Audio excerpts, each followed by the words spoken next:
Hey guys, Tony here. Hope everybody's doing well as always. Today I have a really interesting guitar to share with you. It just so happens to be one of those guitars that I own that has the most interesting story.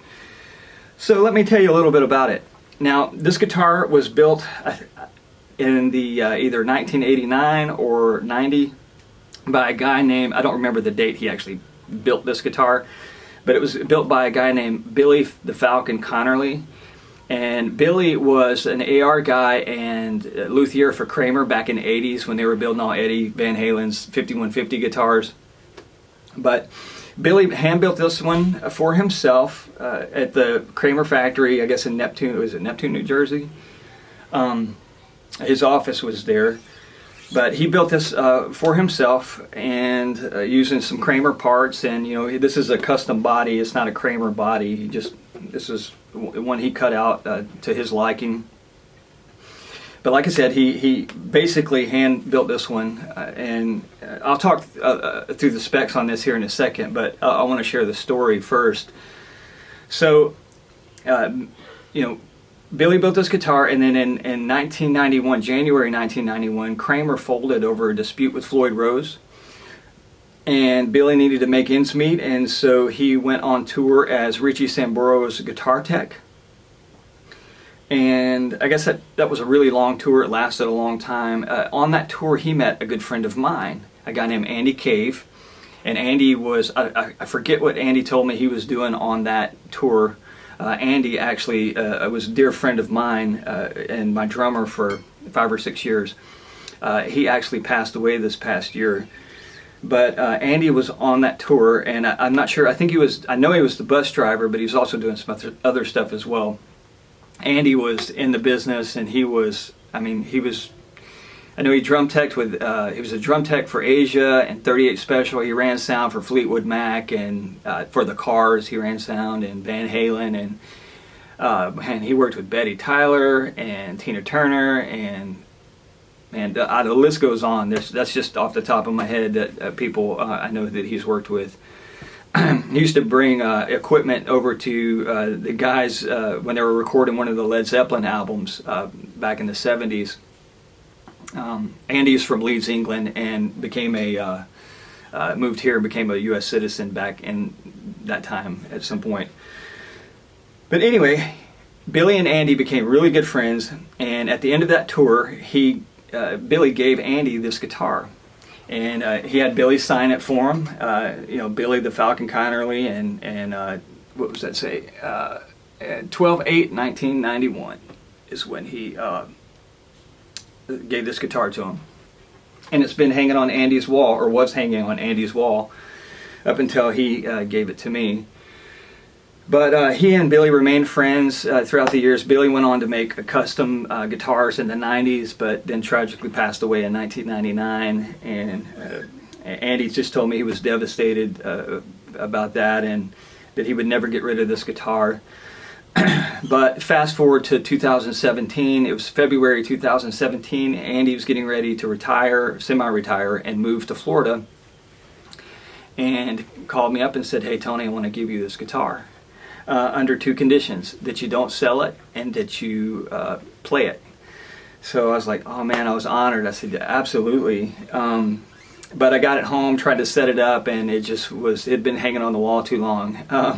Since 1991, and do the math there, it just needed some major work in order to be playable, at least playable according to my standards. So I sent it to a friend I've spoken about here, who's a luthier on my channel, but wishes to remain anonymous.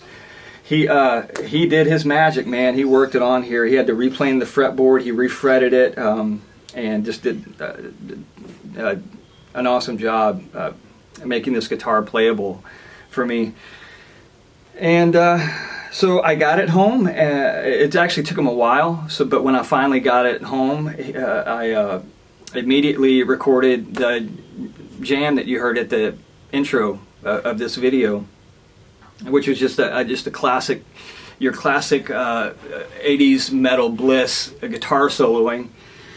I love playing that stuff. It's super fun, and it's just the era I grew up in, and everything. It's just yeah. So anyway, yeah. So I had to make a few changes to this guitar, but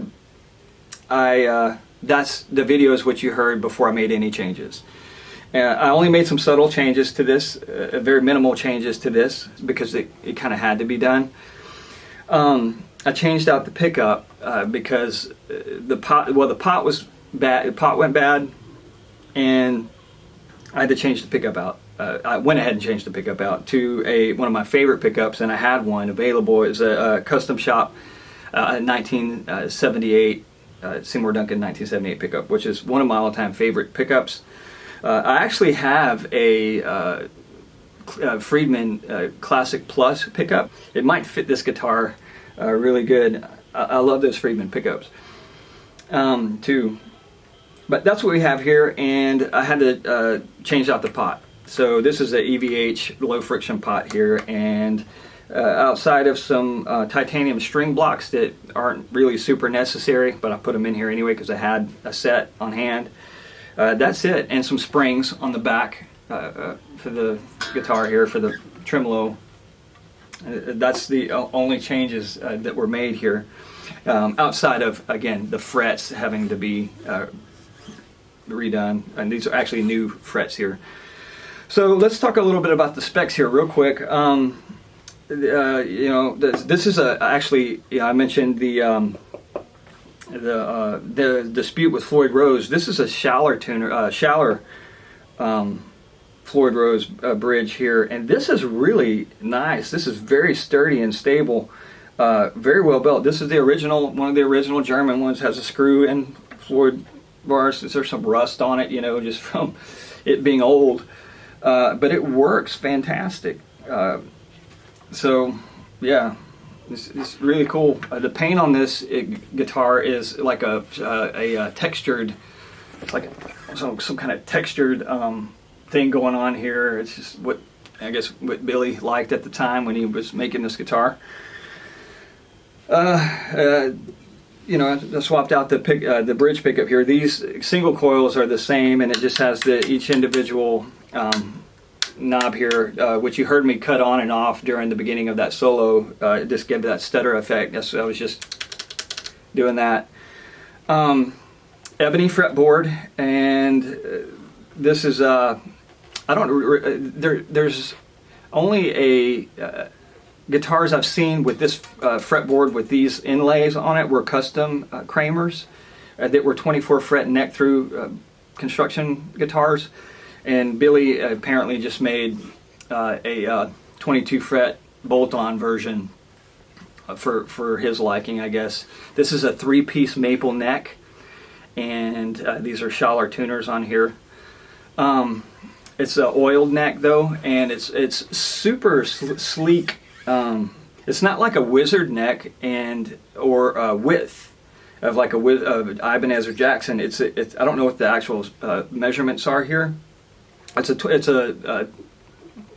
your standard scale length here, but it is it's almost like it's not a D. A lot of those were like potato chip thin D necks. This is like just a skinny slim C, and feels amazing. It's super fast, and this is just a complete shreddable guitar. You can just really go to town on this.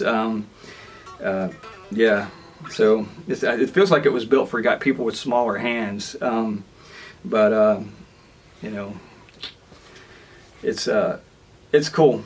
It's a cool guitar, and it's got a cool story and history behind it. And that is actually pretty much it, guys. Yeah, so this is my Falcon guitar. This was Billy's first Falcon guitar that he made, and like I said, like you saw, I showed you here, it was signed here by Billy, and that's it, y'all. This is yeah, I wanted to do a video on this guitar for a while, and I just said, nah, I'm not gonna mess with it, you know. So, but just thought I'd share it with you all. It spends a lot of time in its case. You know, I bought a really nice case to keep this in, and I do pull it out from time to time and just rock on it and stuff. But yeah, Andy did get to see a few of my videos that I posted with this when I first got it, and he saw that jam video that you guys saw at the beginning of this video, and I really liked it. And he got to see it in action and live again, I guess, before he passed away. But anyway, yeah, so hope you guys enjoyed the video. Don't forget to give me a thumbs up if you liked the video. And as always, wherever you guys are and whatever you're doing, I hope it's a great one. Take care, peace, and God bless. Till next time.